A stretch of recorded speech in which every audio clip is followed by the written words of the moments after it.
Presiden ke-6 Indonesia Jenderal Purnawirawan Susilo Bambang Yudhoyono absen dalam upacara peringatan HUT ke-77 RI di Istana Merdeka, Jakarta pada kemarin.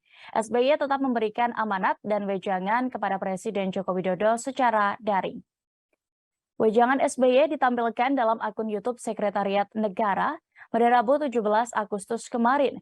Dalam wejangannya, SBY menceritakan pengalaman menjadi Presiden Republik Indonesia sejak tahun 2004 sampai 2014.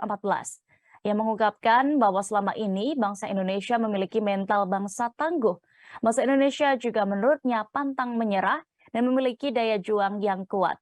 Selama menjadi Presiden RI, SBY mencatat ada dua momen penting yang memperlihatkan bahwa bangsa Indonesia ialah bangsa yang tangguh.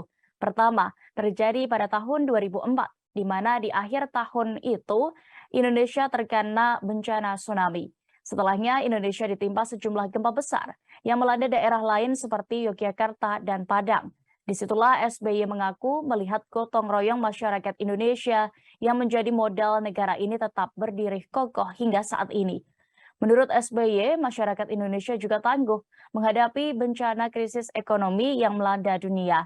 Indonesia pernah melewati ancaman krisis global yang berlangsung dari 2008 hingga 2009 yang sempat merontokkan hampir semua negara. Sebagai informasi, Ketua Bapilu Partai Demokrat Andi Arief menjelaskan SBY absen di HUT ke-77 RI karena tengah melawat ke Malaysia. SBY juga memiliki agenda lain, yakni mendampingi klub voli besutannya, Bogor Lavani, yang akan melakukan uji tanding kontra tim negeri jiran tersebut. Sementara itu, Ketua Umum Partai Demokrat Agus Harimurti Yudhoyono atau AHY juga berhalangan hadir karena masih dalam masa pemulihan setelah terkena DBD. Berikut Tribuners keterangan dari Presiden RI ke-6 Susilo Bambang Yudhoyono selengkapnya. Sejak era kemerdekaan hingga sekarang ini adalah bangsa yang tangguh, pantang menyerah, dan memiliki daya juang yang kuat. Ada dua pengalaman yang ingin saya bagikan. Pertama adalah kebersamaan dan ketangguhan kita dalam menghadapi bencana tsunami akhir 2004, bencana terdahsyat di dunia di awal abad 21, serta bencana-bencana lain seperti gempa Jogja dan gempa Padang yang skalanya besar. Sebagai presiden tentu saya menjalankan kepemimpinan dan manajemen krisis.